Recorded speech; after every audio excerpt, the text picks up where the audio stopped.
A quick second with the whole research world model project. So, just for context, what I'm trying to do is I'm trying to make a world model, a 3D based world model that's fully generalizable to different experiences. So you can imagine that it could be a simple apartment room like this. It could be a sand beach. It could be a water cloud, something, right? It's meant to be generalizable to unforeseen things. Um, Very hard idea, right? Like it seems hard, right? And it seems a bit easy, that's like really hard. And it's like it has a lot of layers to it, like from the like not let alone physics, right? Like just thinking about the 3D aspect, like the representation of it, and it's really hard. So what I've been doing for the past day, 2 days, is really just trying to make sure I have more a concrete understanding of the field in general. I can make defensible actions because what happened, I was working on a similar project a while back, which is basically meant to be like a mini world that basically learns off constraints to a family of objects. So it could be like Legos, it could be rulers, it could be other objects. It could have you could have generative design. That's a whole separate thing. But the issue there is I made a lot of decisions that weren't defensible. And what I mean by defensible is like if someone asked me, hey, defensible or defendable, I don't even know. But if someone asked me, hey, why do you do this? Like the honest truth of like, oh, chat said do this, or like I was using Cursor or Claude and like, oh, it's suggesting going in this direction. And sometimes like I would have some common sense to say that probably isn't the best. Let me go here. But a lot of my decisions weren't based on stuff I learned. So then there'll be many moments where I'll like enter these time sinks which were worthless. Cause like, okay, now I'm having a crisis because there's no grounding for any of this knowledge. It's just like, okay, I'm halfway through this project, but even if I'm going the right direction, I could just be building total and utter rubbish. Right. And I think that's a big worry. And it's really why I'm really so focused on doing this literature review. Because instead of just like throwing darts at the board, I kind of want to have an amplified, applied focus onto a singular problem which I have like some understanding. So when I do shoot, right, even if I don't make it, even if I'm like off by like a couple inches, centimeters, or whatever, like I'm closer to just like throwing a bunch of rubbish out there. Um, I don't know if that's right. I think that's a bad analogy because I figured for you. Point is, I'm just trying to do better than I did last time. And it's been helpful. It's been helpful. I do think it's hard because there's no like it's not a homework assignment where there's like a ground truth where you can say, oh, okay, I can check my answers. Like a lot of these stuff I don't even know how to do. Right? I don't even know how to like do a proper literature review. It's like now like I'm new working on the literature review. And it's like it doesn't look that nice. A lot of it's like okay, how much do I waste a bunch of time making sure I handwrite all of this, or do I just go hey ChatGPT create a literature review? But the thing is that's cool enough, but I need to have understanding. So what I'm trying to do is like, okay, I'll write some, make it look ugly. Like I wouldn't put too much effort into making it look nice and present and put someone else, but have some other agent basically go through and make it nice and presentable. So when I come back, I can like, okay, yeah, these are the notes. But making sure I write it out first, so I know I can say, okay, I can test my understanding. Like it's not just like some blurry thing in my head. It's like, okay, I said this concretely. This was wrong. Let me go clear it up. So that's one thing I'm doing, but I don't know if that's the right approach, right? I don't know if that's the right approach. I also have to start decomposing the whole problem because like it's this vague thing, like oh, world model, very cool thing, very broad word, very fancy word, but like it's very broad, right? So I really have to decompose into what I imagine would be, and then figure out what's the quintessential element, right? 'Cause I like that word. Um, Find out what the most important element is, or the most interesting research element is, and just start going crazy with it. Versus trying to like go against this whole storm of an idea.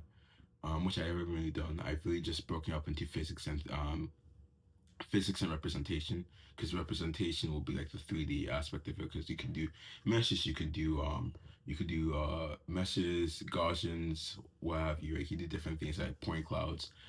Meshes seems like it's gonna be the route to go. It's just a bit difficult. Like models don't necessarily learn the best with meshes because meshes like vertices and triangles. And then that's a big thing because like it's more discrete and you want something more continuous for a model to learn. It's like a lot of good 3D models like they're more so continuous, but there's a approach called like marching cubes or marching tetrahedrons where it's like it makes it continuous essentially. So that's the approach I'm thinking to go. I'm just making sure that before I go crazy with the whole message thing, I can confidently a 50% like I have a 50% confidence that I can say this was the right choice. I made it for this and this reason. So when I'm like 5 steps ahead, I'm not like having a whole crisis of should I just go restart everything? Because if I have some level of grounding, then it's like okay, I now know when I'm 5 steps ahead, I'm like running into an issue. I know it's like okay, it's not a situation. Like I'm pretty sure it's not because I chose the wrong representation, right? So it's like I think. I think that'll help a bit. Um, but yeah, I don't know. I don't know. I think it's exciting time. I think another thing that's worrying is that I also don't even know if this is a worthwhile technology because sometimes I think about like, especially when it's getting real hard to like figure out what to do. And it's like, is this even worthwhile? Like, imagine if I had like a 3D environment we could navigate that was fully immersive. Like, how useful would that actually be, right? And I think about it as like, it'll definitely be really cool. Like, imagine. Because like one thing I've always struggled with is that learning is with AI, it's very text based, right? Even with AI figures, they're not that good yet, but learning with AI is very text based, and that's not how I learn. It's a very my learning is very spatially relevant.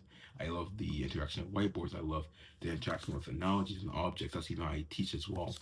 So imagine like having an agent that has like some spatial structure that can operate in fully and have a proper spatial understanding. It's not just like, oh, you have to create a new video that we prompt the model. You can just be like, oh yeah, pick up in your video in your 3D space, pick up this remote and teach me about it. And that feels like an agent that could do much more with the same knowledge, but like in a better representation. And even with robotics, like this obviously has like massive implications for robotics. Because obviously like video is much faster to scale and has much better fidelity and has much better translation, I think. But then like imagine this, like being able to train a robot in like some 3D fully generalizable infinite 3D world. That like I'm pretty confident that you'll be able to do a lot of stuff with that technology. Um, Bonus, I think it's worthwhile. It's just that something like I'm nervous that I'm just wasting a bunch of time. Which I hope I don't do because time is of the essence. Because even though this is a cool research endeavor, I also have to think about stuff like career. So if I don't get into a research lab, then what does that mean? Or if I don't get into a relevant, let's say like in 2 to 3 years, I don't get into a relevant research internship or something that leads me into this path and like what does that say because like there's stuff I still have to do, there's criteria I still have to meet to get certain opportunities. And in regards to that right now, the last research into the last potential research partnership I was on works with kind of fell through, right? So what I would have usually have done is just go like start going like checking I can't speak, just to go on the list of UMD people, do some contact, see what can reach out to you. But what I've learned is that you're projects, having your own project invites a longer conversation with a lot of researchers versus like, hey, can I join your lab? Can I see what you're working on? Because a lot of them is like, that's like, it's harder to really connect on that ground. But when you have something you're working on, you can ask questions, they can build a relationship. I think it's easier for them to kind of invite you and your project into their ecosystem. So I'm making sure I have some strong grounding with this and like actually have some a proof of concept, something like that can say, hey, here's a couple questions, here's what I'm working on. Can you even help me with like not even like a partnership, but like can you give me some advice? I keep I have my own thing going on my own and that's the plan. I just dropped the remote accidentally. But that's the plan. Besides that, I have nothing else to say. So have a great day.